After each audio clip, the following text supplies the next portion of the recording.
Hello friends, welcome back to my channel.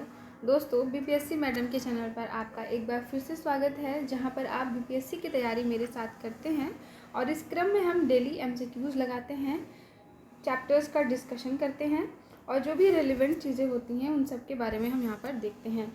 तो इस क्रम में हमने घटना चक्र और लूसेंट की सीरीज़ कवर कर ली है और अब हम कॉस्मोस वन लाइनर, जो कि मोस्ट इम्पॉर्टेंट है, मैंने आपको इम्पॉर्टेंट बुक लिस्ट में बताया था, जितना भी बीपीएससी से रिलेटेड जितनी भी परीक्षाएं होती हैं स्पेशली पीसीएस की, तो उनमें इस बुक का बहुत ही ज़्यादा रोल है। या इसमें आपका 6 to 12 एनसीईआरटी कवर होता है इम्पॉर्टेंट क्वेश्चंस के साथ, यानी कि वन लाइनर में।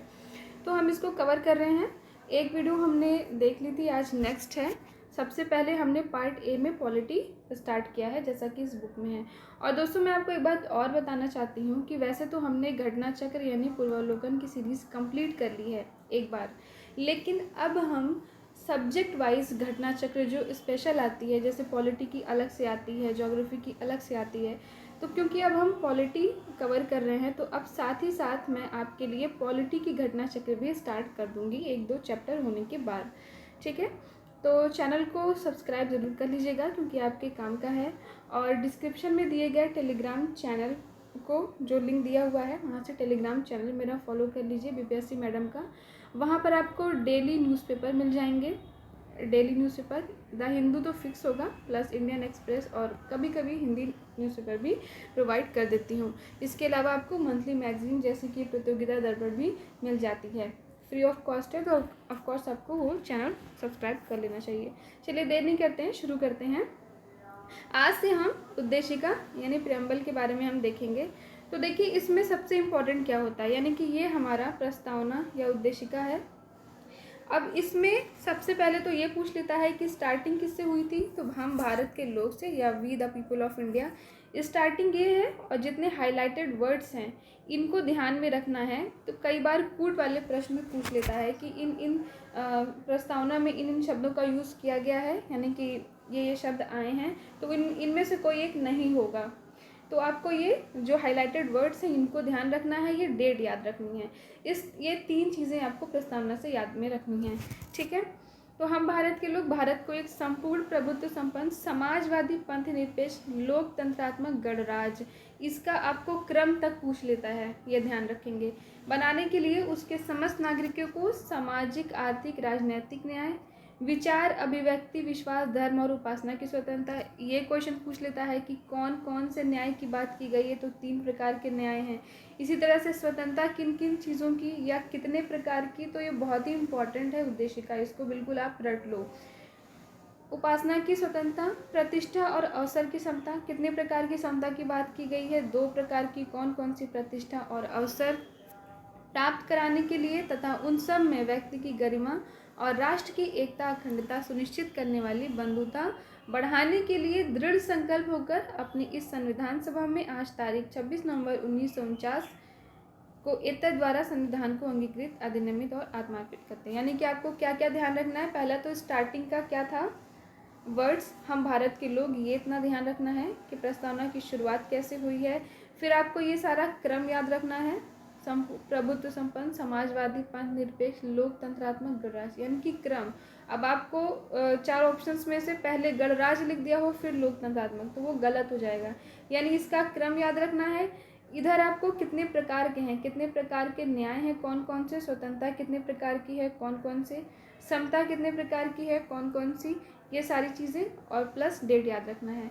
नेक्स्ट है संविधान सभा में उद्देश्य प्रस्ताव कब प्रस्तुत किया गया था, तो ये 13 दिसंबर 1946 में। भारतीय संविधान को कौन सा भाग भारत को एक धर्मनिरपेक्ष राज्य के रूप में वर्णित करता है, संविधान की प्रस्तावना। भारतीय संविधान की प्रस्तावना में भारत को एक प्रभुत्व संपन्न समाजवादी पंथ निरपेक्ष लोकतंत्रात्मक गणराज्य के रूप में घोषित किया गया है, ये क्रम ध्यान रखना है।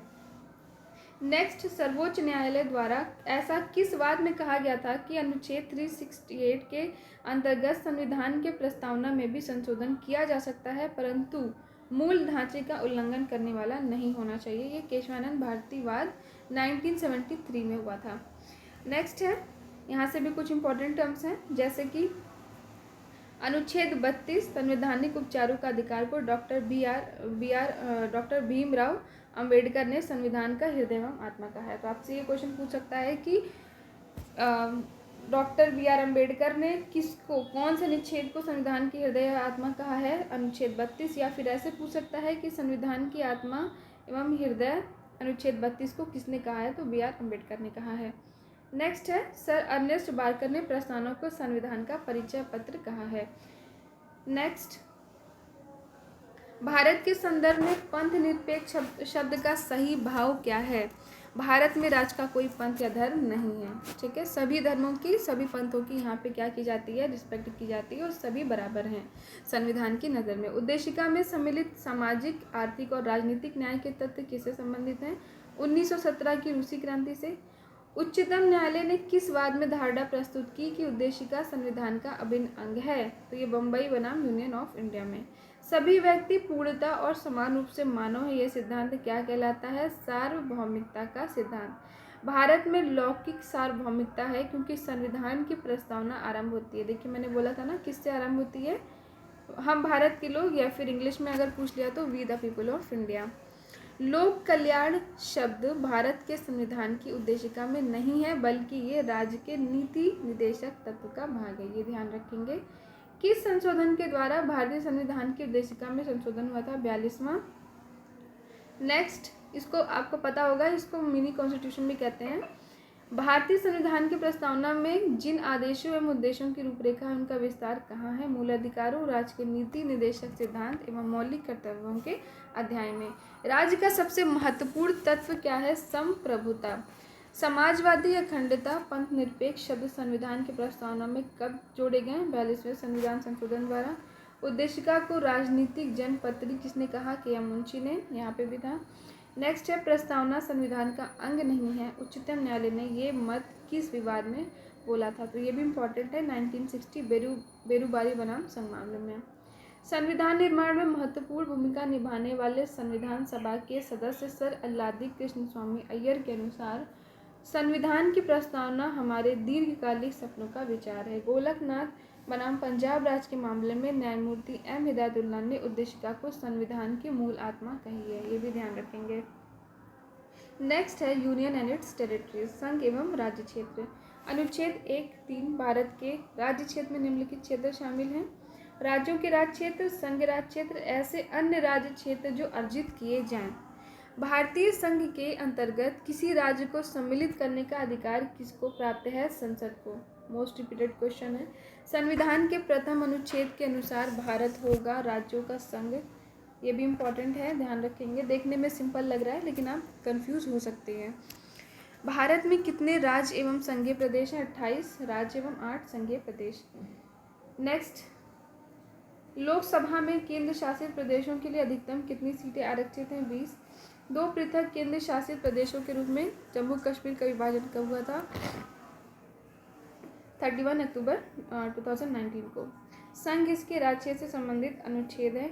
ये सब आपको PDF मिल जाएगी टेलीग्राम चैनल पर, यहाँ पर आप इसको अच्छे से याद कर लीजिएगा, ठीक है? क्योंकि 1-2 दिन के बाद से जब हम घटना चक्र की सीरीज़ कवर करेंगे पॉलिटी की, तो वहाँ पे फिर आपका प्रिपरेशन बिल्कुल तैयार अच्छे से हो जाएगा, यानी कि बिल्कुल आप रट जाओगे। अभी आप यहाँ से देखो, एक बार आपने क्या किया है, घटना चक्र की सीरीज लगाई हुई है, लूसेंट लगाया है, अब यहाँ आप डिटेल में देख रहे हो, फिर इसके बाद फिर से आप घटना चक्र की जब सीरीज़ कवर करोगे तो वहाँ पे आपके लिए बहुत इजी हो जाएगा, यानी कि चीज़ें आपको रट जाएंगी।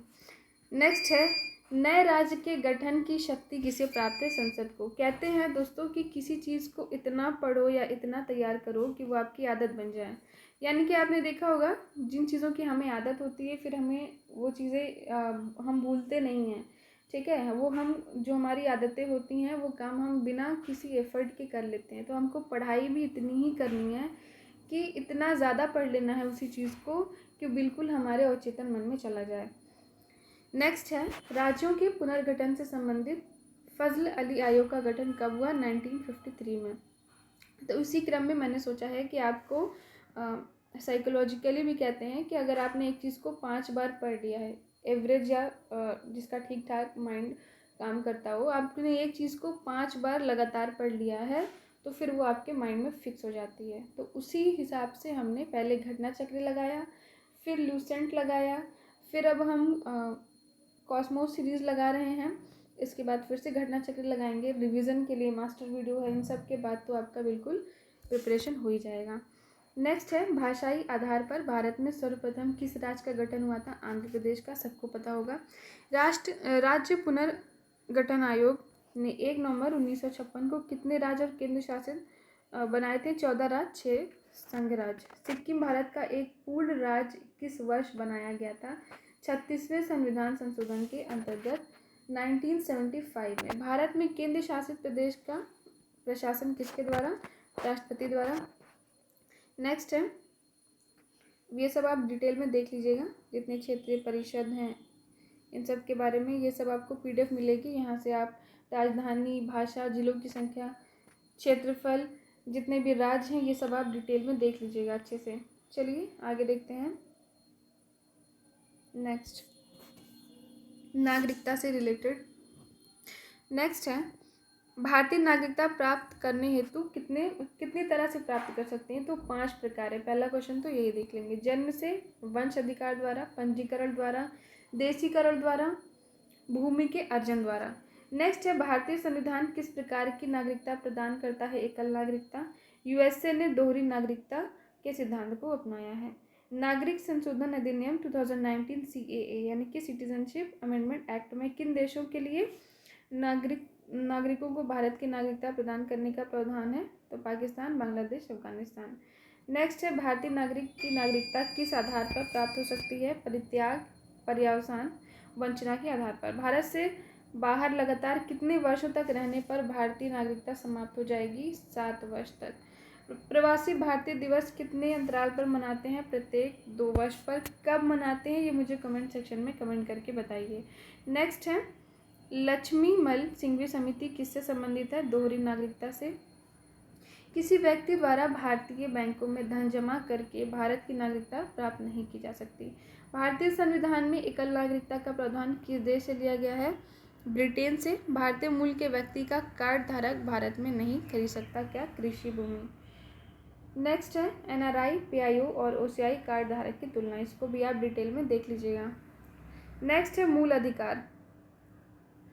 भारतीय संविधान के किस भाग के अंतर्गत नागरिकों को मौलिक अधिकार दिए गए हैं? भाग 3, 12 से 35 तक के अनुच्छेद इंपॉर्टेंट है। संविधान द्वारा मौलिक अधिकार को लागू करने की शक्ति किसको प्रदान की गई है? सर्वोच्च न्यायालय एवं उच्च न्यायालय को। अनुच्छेद 13 संवैधानिक प्रावधानों को संसद तथा राज्य विधानमंडलों द्वारा बनाए गए नियमों कानूनों पर प्राथमिकता प्रदान करता है। भारतीय संविधान के अनुच्छेद 13 का मुख्य उद्देश्य किसके संदर्भ में? संविधान की सर्वोच्चता सुनिश्चित करना है, मौलिक अधिकारों की।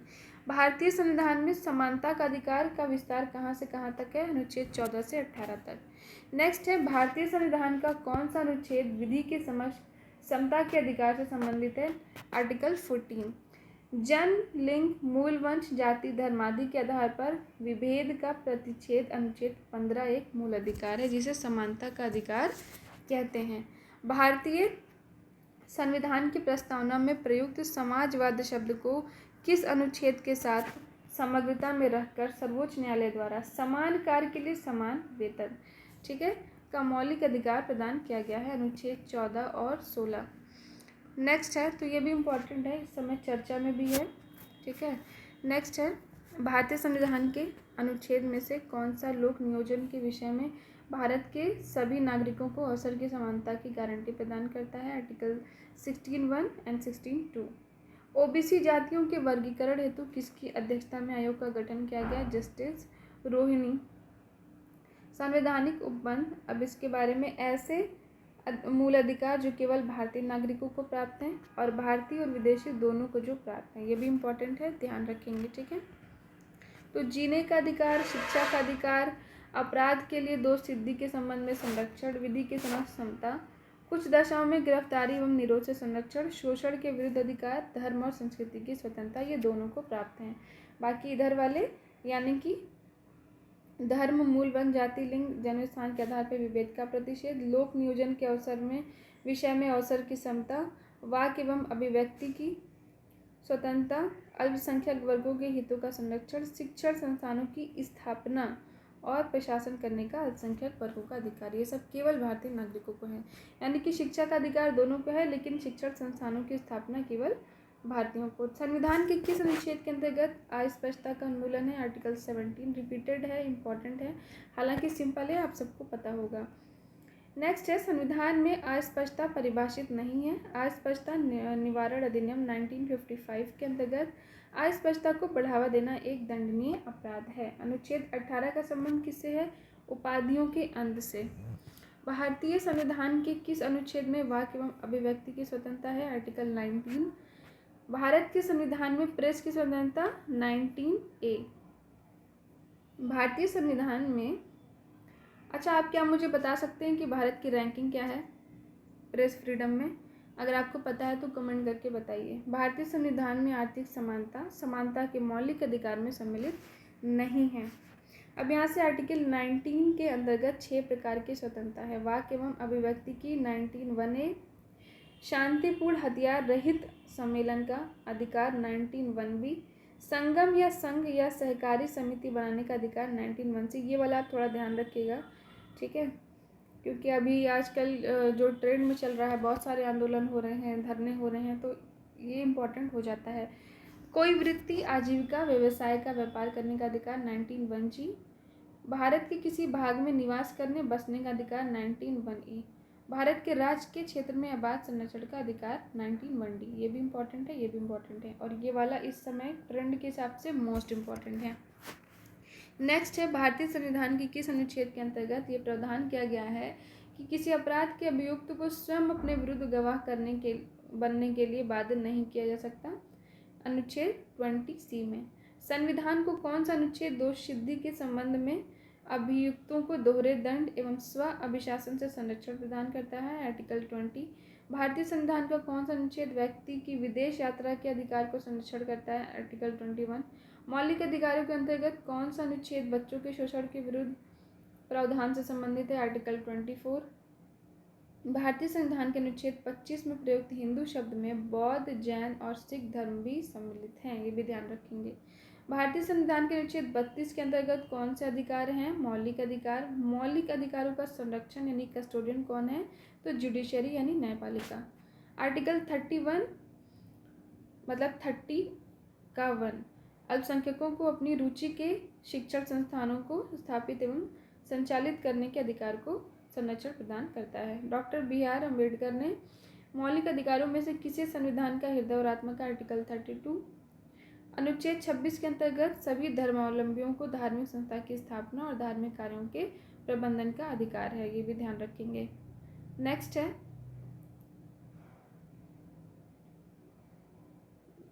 व्यक्तिगत स्वतंत्रता के अधिकार के लिए कौन सी याचिका दायर की जा सकती है? बंदी प्रत्यक्षीकरण। संसद को मौलिक अधिकारों में संशोधन का अधिकार किस वाद में निर्णय के आधार पर प्राप्त हुआ है? केशवानंद भारती बनाम केरल। संपत्ति के मौलिक अधिकार को किस संविधान संशोधन के द्वारा मौलिक अधिकारों को इस श्रेणी से हटाया गया था? 44वां संशोधन 1978। वर्तमान समय में भारतीय संविधान के अंतर्गत संपत्ति का अधिकार किस प्रकार का अधिकार है? वैधानिक अधिकार है। सूचना का अधिकार 2005, ये डेट याद मतलब कि ये ईयर आपको याद रखना है। नेक्स्ट है, आर्थिक रूप से पिछड़े वर्ग यानी इकोनॉमिकली वीकर सेक्शन EWS को आरक्षण प्रदान करने के लिए संविधान में कौन सा अनुच्छेद जोड़ा गया? आर्टिकल 15(6) तथा 16(6). 6 से 14 वर्ष की आयु के बच्चों को प्रदत्त शिक्षा का अधिकार किस प्रकार का अधिकार है? मूल अधिकार। भारतीय संविधान द्वारा प्रदत्त संवैधानिक उपचारों का अधिकार गैर नागरिकों को भी उपलब्ध है। कौन सा मूल अधिकार राष्ट्रीय आपातकाल में भी समाप्त या सीमित नहीं किया जा सकता? व्यक्तिगत स्वतंत्रता और जीने का अधिकार। अच्छा आप मुझे कमेंट करके बताइए कितने प्रकार के आपातकाल होते हैं। बंधुआ मजदूर उन्मूलन अधिनियम बॉन्डेड लेबर अबॉलिशन एक्ट संसद द्वारा किस वर्ष पारित किया गया? 1976 में। अब यहाँ कुछ मूल अधिकार हैं और उनसे रिलेटेड आर्टिकल्स हैं जो कि इम्पोर्टेंट हैं, इन सबको ध्यान में रखेंगे। और कल हम राज्य के नीति निर्देशक तत्व पढ़ेंगे। आज के लिए इतना ही दोस्तों। Thank you so much for watching my video and if you like please do like, share and subscribe. और हाँ, टेलीग्राम चैनल को फॉलो करना बिल्कुल मत भूलिए, आपके लिए बहुत ही रेलेवेंट होगा, बहुत यूज़फुल होगा, जहाँ पर आपको free of cost daily newspaper मिल रहे हैं, मंथली मैगजीन्स मिल रही हैं, रिलेटेड पीडीएफ मिल रही हैं, और भी इम्पॉर्टेंट आपको आर्टिकल्स मिल जाएंगे। तो टेलीग्राम चैनल को भी फॉलो करना बिल्कुल मत भूलिएगा। Thank you once again for watching my video. Bye bye, have a nice day.